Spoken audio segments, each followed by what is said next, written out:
안녕하세요. 책 읽는 아줌마 엔다줌마입니다. 오늘도 장은주 작가님의 이토록 삶이 채워지는 순간들을 낭독해보면서 여러분들과 함께 귀한 깨달음 얻을 수 있었으면 좋겠습니다. 낭독 시작하겠습니다. 모임이 즐거워지는 비결이 있을까? 태도는 사소한 것이지만 그것이 만드는 차이는 엄청나다. 윈스턴 처칠. 갈수록 점점 모임이 많아진다. 세상이 바뀌면서 온라인에서의 모임까지 더 다양하고 활발해졌다. 활동의 제한이 없어지면서 마음만 먹으면 하루에 많은 사람들을 만나게 된다. 넘쳐나는 모임 가운데 과연 즐거운 모임, 기억에 남는 사람들이 얼마나 되는가? 시간을 내서 참여한 모임에서 사람이든 성과든 보람은 있어야 한다. 사람들은 어떤 사람에게 호감이 갈까? 바로 내가 하는 말을 잘 들어주는 사람이다. 내 이야기를 들어주는 사람에게 끌린다. 빌 게이츠는 세계 최고의 부자로 유명하다. 그가 유명한 이유는 단지 돈이 많아서가 아니라 대화할 때 맞장구를 치면서 잘 들어주기 때문이다. 그래서 그를 싫어하는 사람이 별로 없는 것으로도 유명하다. 대화할 때 그가 자주 쓰는 세 가지 단어가 있다.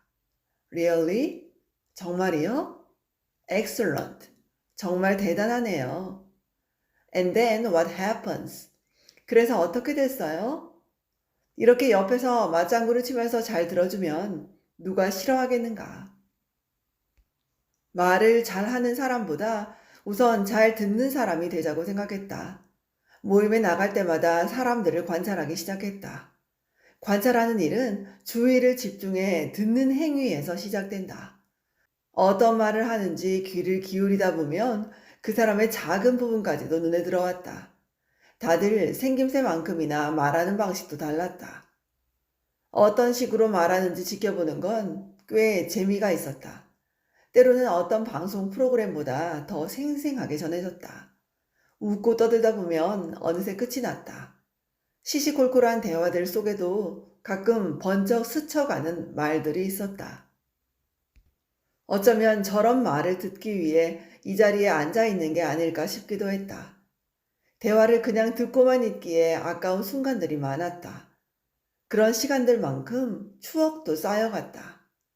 들을 때는 좋았지만 그 순간들도 시간이 지나면 점점 잊혀졌다.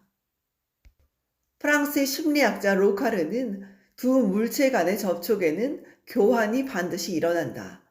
모든 접촉은 흔적을 남긴다고 했다. 어떤 경우의 만남이든 그 나름의 흔적이 남는다. 그런데 시간과 에너지를 들여서 모임에 나갔는데 아무것도 남는 게 없으면 좀 씁쓸하다. 어떻게 하면 즐거웠던 순간들을 남겨둘 수 있을까? 사실 모임이 끝나고 돌아보면 허전할 때가 많다.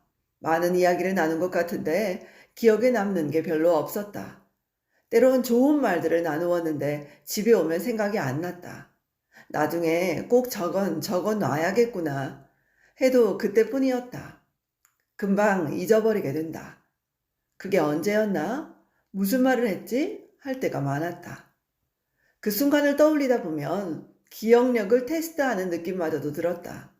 대화 속에서는 충분히 공감했지만 나중엔 어렴풋하게 떠오를 뿐이었다. 노력에 비해 남는 게 없다니.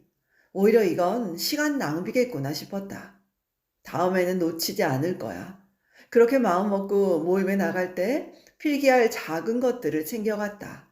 하지만 대화를 나누다 깜빡할 때도 있었다. 메모하는 습관이 없으면 중요한 순간들이 그렇게 지나가 버린다.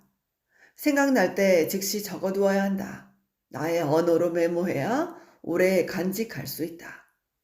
생각 끝에 어디서나 필기류를 챙겨 다녔다. 모임에 가면 듣는 대로 바로 적었다. 상황이 안 될 때는 키워드 중심으로 간단하게 메모하고 집에 돌아와서 정리를 했다. 기록으로 남기려고 듣다 보니 집중이 더 잘 됐다. 그렇게 모임에서 쓰기에 익숙해지면 심심할 일이 없다. 대화 내용이 지루하거나 재미가 없어도 괜찮았다. 사람들은 열심히 참여하는 줄 착각하기도 한다. 도대체 뭘 저렇게 적을까? 사실 따분할 때는 그림을 그리거나 낙서할 때도 있다. 딴 생각을 하다가 우연히 아이디어가 생각나서 마구 적기도 한다. 그러면 도무지 끝날 것 같지 않은 긴 시간도 금방이다. 종이 하나에 이토록 즐겁다니. 뭐라도 적다 보면 시간이 잘 갔다. 가끔 사람들이 모임에서 나누었던 내용을 궁금해할 때가 있다. 그러면 정리해 둔 걸 보고 알려주거나 참고할 수 있도록 공유한다. 성실한 모습을 말이 아닌 행동으로 보여줄 수 있어서 좋았다. 대화 중에 메모할 곳이 없으면 어떻게 할까? 우선 스마트폰이라도 활용해서 적어야 한다. 메모할 내용을 놓치는 것보다 낫다. 가끔은 폰을 꺼내 메모할 때가 있다. 그런데 상대방은 메모하는 줄 모른다. 그러니 때로는 메모하기 전에 들으면서 메모 좀 할게요 라고 양해를 구하는 게 좋다.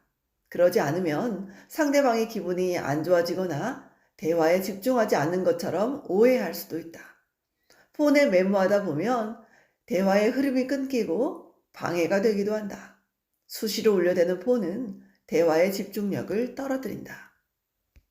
반면 손으로 하는 메모는 그렇지 않다.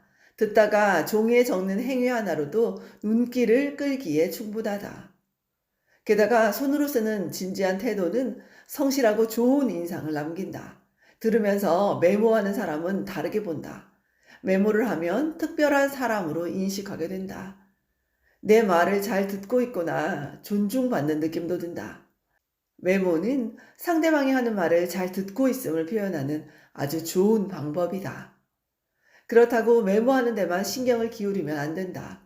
메모한다고 상대가 꼭 잘 듣고 있는 건 아니기 때문이다. 쓰느라 고개를 숙이고 있으면 서로가 불편하다. 대화를 할 때 상대를 보는 것이 기본이기 때문에 요령껏 해야 한다. 수첩에 쓴다면 왼쪽에는 상대방이 한 말을, 오른쪽에는 자신의 느낌을 적는다. 한쪽에 적는 것보다 내용을 한눈에 구분하기 편하다. 상황에 따라 어떻게 쓸지 고민해보고 선택하면 된다. 대화를 하면서 메모해두면 여러 가지로 유익하다. 사람들에게 마음을 전할 수가 있다. 누군가를 만났을 때 대화를 나누면서 인적 사항이나 좋아하는 것들을 메모해두면 좋다. 대단한 것에서 느끼는 즐거움도 있다. 하지만 대체로 작은 것에서 마음이 움직인다. 이런 것까지 기억하다니. 상대방은 사소한 것일지라도 기억해주는 정성과 작은 배려에 감동한다. 또한 기본 정보들을 적어두면 실수할 일이 적다. 대화에서 인상적이었던 부분을 따로 메모해두면 더욱 특별해진다. 나중에 하나라도 더 챙길 수 있다. 굳이 많은 노력을 하지 않아도 된다.